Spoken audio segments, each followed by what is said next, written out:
কাল সকাল সকাল চলে গেছিলাম আমার বাপের বাড়িতে সরস্বতী পুজোর অঞ্জলি দেওয়ার জন্যে, কৌশিকী আর আমি।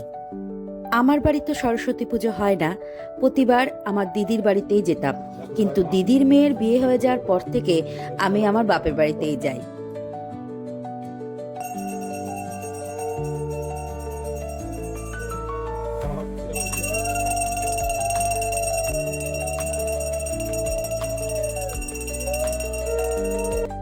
আমাদের সময় সরস্বতী পুজো মানেই একটা নস্টালজিক ব্যাপার স্যাপার। সকালবেলা ঘুম থেকে উঠে স্নান করে আগে ঠাকুরের অঞ্জলি দিতে হবে, তারপরে শাড়ি পরে বন্ধুদের সঙ্গে ঠাকুর দেখতে বেরোতে হবে। এটাই ছিল আমাদের সরস্বতী পুজো।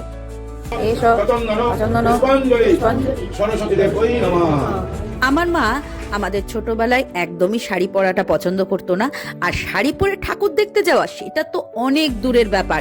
একদম কোথাও যাবে না, বাড়িতেই থাকতে হবে, এটা তার হুকুম ছিল।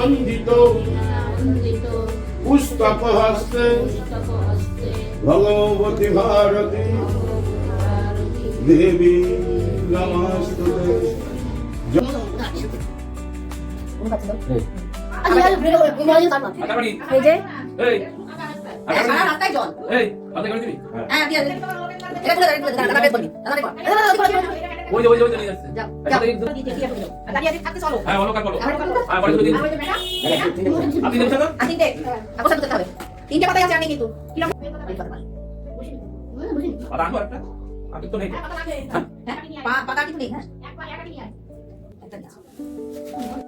কিন্তু তার নাতনিদের বেলায় এই ব্যাপারটা পুরোটাই উল্টো।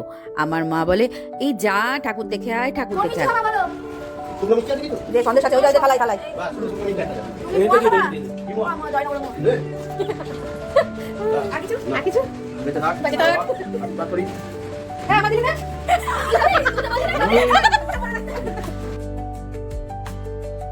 এইভাবে একটা গোটা দিন হাসি মজা করে কাটিয়ে দিলাম।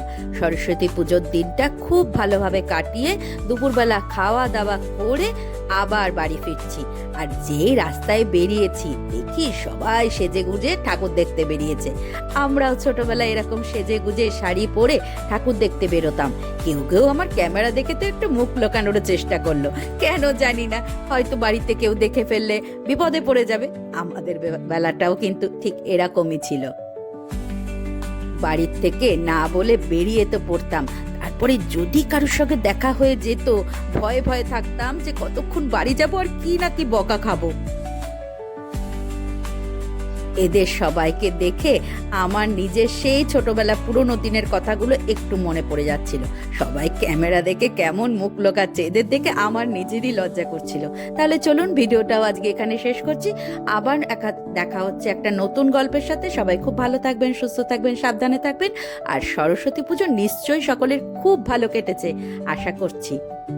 আর ভিডিওটা যদি ভালো লাগে অবশ্যই লাইক কমেন্ট করতে একদম ভুলবেন না। টাটা।